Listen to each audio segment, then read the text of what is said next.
Hello everybody and welcome back to the channel. Today I thought we would have a bit of a fun one. This links into a video I wanted to do last week, but due to Nurgle's blessing, I was too ill to do it. And as you can tell from my voice, he's still got his hooks in me a little bit. So if there's a weird edit somewhere, it's probably because I've either paused or muted the microphone just so I can cough my lungs up. So apologies for that. So I wanted to get one out this week because there won't be a video next week due to me being at a friend's wedding. So, let's get in there. Now, those of you who have seen my videos in the past will know that my top fives very rarely only consist of 5 choices, and today is probably going to be no different. But I thought we would start off with really identifying what I mean by elite unit. Now, what I'm not talking about is a standard line unit. So, or for argument's sake, the 8th Leger they're light, I know they're not line, were considered to be one of the best light regiments in the French army, and the French army was probably the best army for using light infantry, with perhaps the exception of the British. But anyway, the 8th Light were just a regular light regiment that were particularly well trained, well equipped, and well experienced. So I'm not going to be going for stuff like that.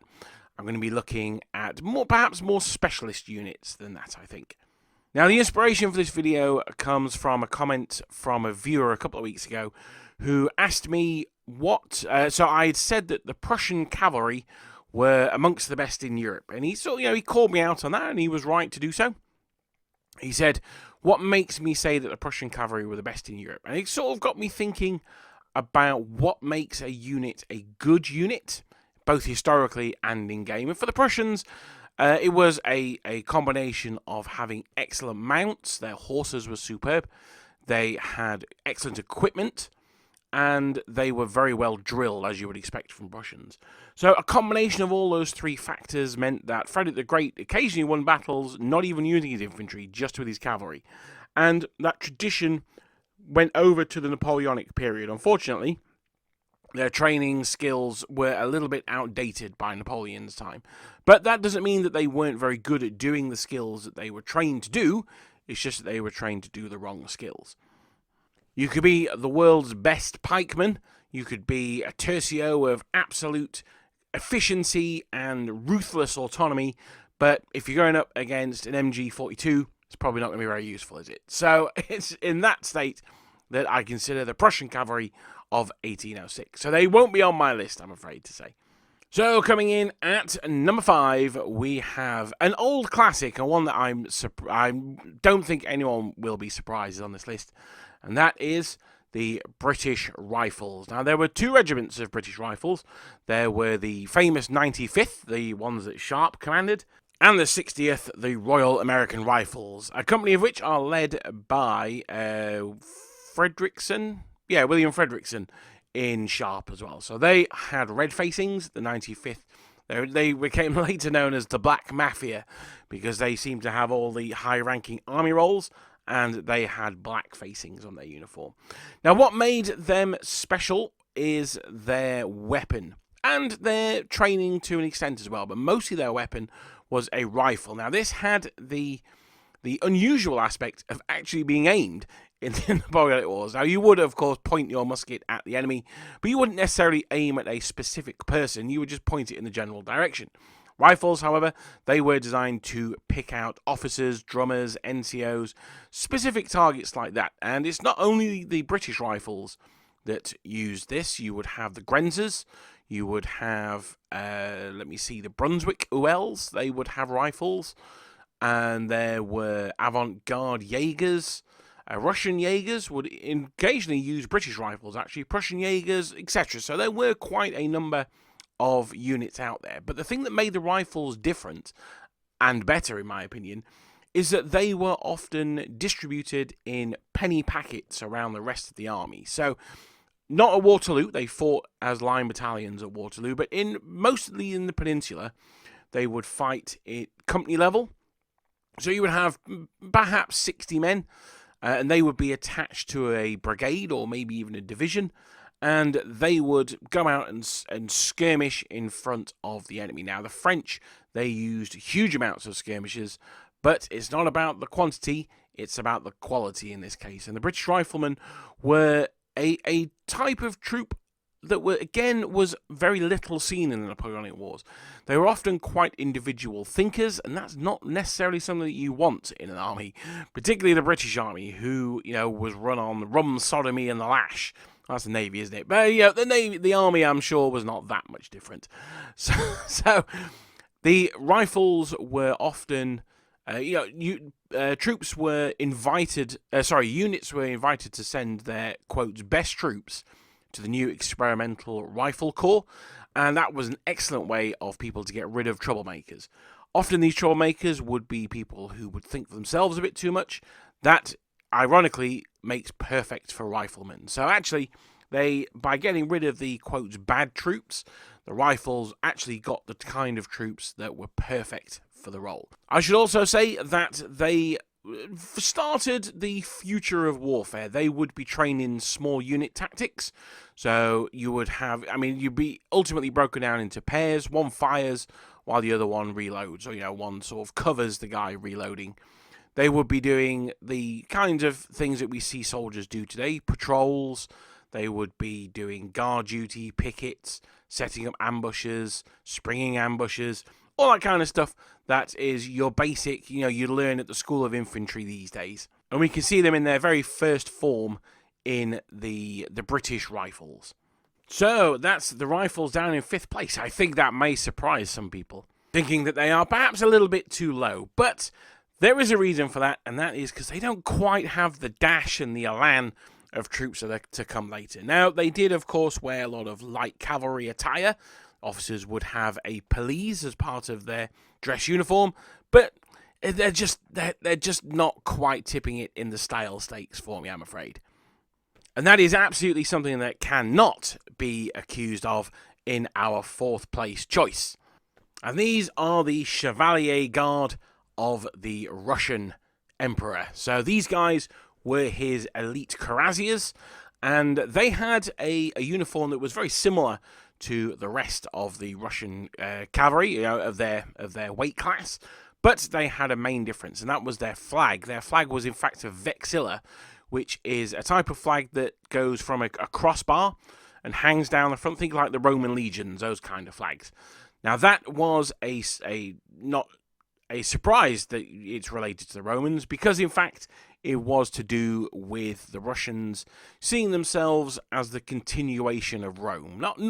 It's not quite that simple, but that gives you the basic idea of it. We're not doing a podcast on Russian history right now. Maybe one day, but not at the moment. So the Guard Chevalier, or the Chevalier Guard, were a formation, some of the noblest sons of the Russian court. Now, one of the things I absolutely love about the Chevalier Guard, this is one of my favourite factoids of all time, is that they were... So it's a bit weird. They were taken under the wing of Grand Duke Constantine. Now, I like Grand Duke Constantine because he's absolutely nuts. He is someone who just loves playing army. I think he's great. But because they were involved in the murder of his father, he sort of took a personal interest in them, probably to make sure that they weren't involved in the murder of him. So he would pass various ordinances and things like that. And at the time, it was very trendy, very popular to go clean-shaven, in Russia at least. And this was a big no. Elite soldiers have moustaches. So he actually insisted that the Chevalier Guard would all wear moustaches, and he issued an order in 1802 to the squadron commander, and it said, quote, "and control very strictly that privates and NCOs, though they came from gentry, all have moustaches, and if somebody cannot have the natural ones, he must use false moustaches," end quote. So I've just got an image of the Chevalier Guard all lining up on parade with those like Groucho Marx style like glasses and moustaches on, which I think would be absolutely superb. So, but they had a constant rivalry with the Lifeguard Horse, who were the other bodyguard unit. Think in Britain, I won't talk about that because we'll come to those guys later. So They had a real rivalry with them. There's another great story where they were marching out to join the army. So they're going on campaign. They've got their cloaks on, and they've got their campaign overalls and everything. The Horse Guard, no. They went out in full parade uniform. So I think that's since that day, Grand Duke Constantine was like, no, there's no campaign dress. You're in full dress all the time. It's absolutely awesome. If you have not watched my video on the Russian Guard Cavalry, there's a lot more about the Chevalier Guard in there. I would highly recommend it because they're just an absolutely awesome unit. They're just so cool. And they're one of those ones that sort of get lost in the churn amongst the other elite cavalry regiments out there. So now we are going back. We've had some cavalry. Now we're going to head back to the ground pounders. And it's due to their ground poundery nature that they only struggle up to 3rd place. And that is Les Grognards, the French soldiers of the Old Guard. Now, what I love about the Old Guard is they are an iconic unit of the Napoleonic Wars. With the bearskins and the greatcoats, the big moustaches, they were once described as looking like brigands. They are an absolutely superb unit, and they always paint up well. You can either paint them in the dark blue greatcoats. That's what they wore at Waterloo. They had their dress uniforms on underneath. So you could paint them like that, or you can paint them in their full dress uniform as well. Now, this is a bit of a twofer, because there were 2 regiments of French Old Guard. In fact, I'm going to make it a threefer, because there was a 3rd unit originally, which then got demoted to the Middle Guard, and they're actually the coolest of the 3, I think. They are the Dutch Guard Grenadiers.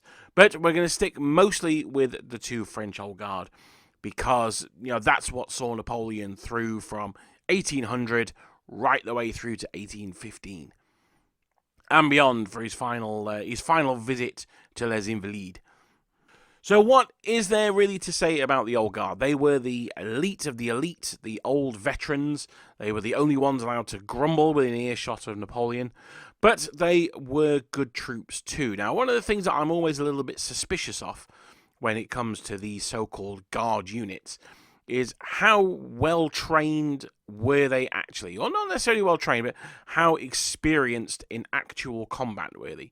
If you are in the Old Guard, there's a good chance that you did some fighting at some point, but you haven't done some in quite some time. There would be an argument to say that the Young Guard would be more battle-hardened than the Old Guard, because they were used as Napoleon's first reserve, not maybe his first personal reserve, I should say.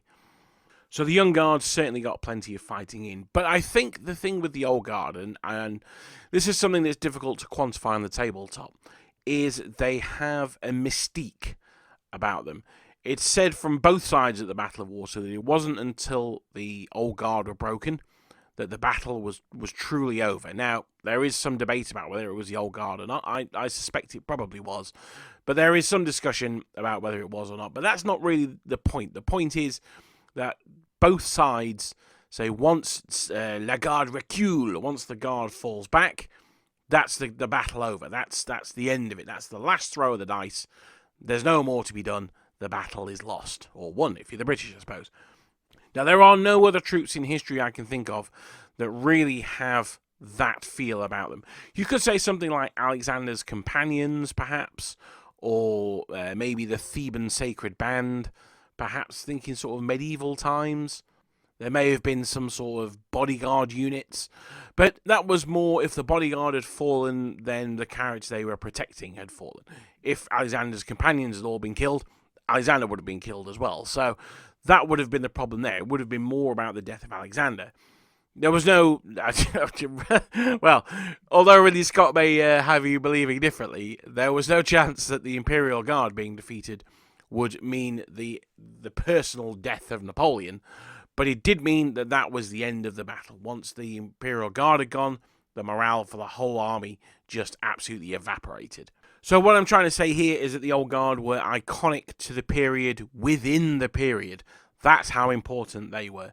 Other units, something like the Scots Greys, they may have only really come to prominence later with Victorian retellings of the battle, but the Old Guard were considered to be the absolute pinnacle by the troops at the time, and I think that goes a long way to stating how important they were. Personally, I prefer the Grenadiers. I think the red looks better against the blue, and I really like the brass plate on their bearskins. I think that really helps them stand out on the tabletop. But, you know, the Chasseurs are pretty cool as well. It's just a personal choice. I prefer the Grenadiers. But in third place of my top 5 favourite Napoleonic elite units, we have the French Old Guard. Spoiler alert, but that is as high as the infantry is going to get on this list, because at the end of the day, there's nothing cooler than the horsey boys. I very briefly mentioned them in... Well, if I know, I'd stop myself from mentioning them early on, but we are going to go with another Guard regiment. This case, it's going to be the British Household Cavalry. Now, this is going to be another twofer, because there are 2 regiments of the British Household Cavalry in these days. You've got the Life Guard Regiment, and you've got the Blues and Royals. Now, the Blues and Royals are the 2nd regiment, but I think they're officially called the Blues and Royals, which is their nickname, but that's what they go by. So there's only 2 units there. You've got the Life Guard is the 1st unit, and the 2nd unit are the Blues and Royals. Now, the good thing about these 2 units, and it's why I think they're better than, for argument's sake, the Old Guard Grenadier à Cheval, is that these guys wear different coloured uniforms. Now, you've got the first Life Guards. They have the Grecian helmet, which is pretty unique to them, and they have their red tunic. So they don't wear a uniform that's that different from everyone else. The Blues and Royals, you'll be shocked to hear, wear blue, obviously. Now, they have like a dark blue. It's a French blue. And they wear the Grecian helmet as well, but they have a much darker blue coat. And I really, really like this about them, because it means that they stand out on the tabletop. And this is something that's really important. Well, they stand out on the battlefield as well, but they also stand out on your tabletop. You've got that brigade of 2 units of cavalry, one's in red, one's in blue. If you know the period, you know straight away that's where the Household Cavalry is. So that's what I really like about this formation. As I say, this is going to be a twofer on this one, because they're basically the same thing, but just, you know, a little bit different. Don't let anyone in either of those regiments tell you I said that, though, because they will tell you how they're very different, because the other one is rubbish and they're much, much better. So don't let anyone say, yeah, don't say to someone who's serving in those units or has served in them, yeah, they're pretty much the same thing.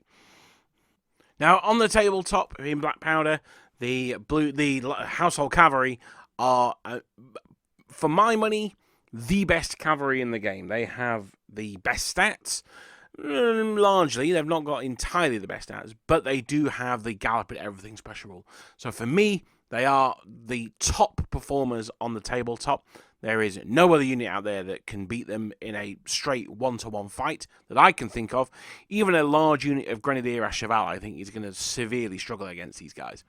But they do have top uniforms. They've got great helmets. I'm not sure if they were in my my top 5 headdress video or not. I might have to look back on that one.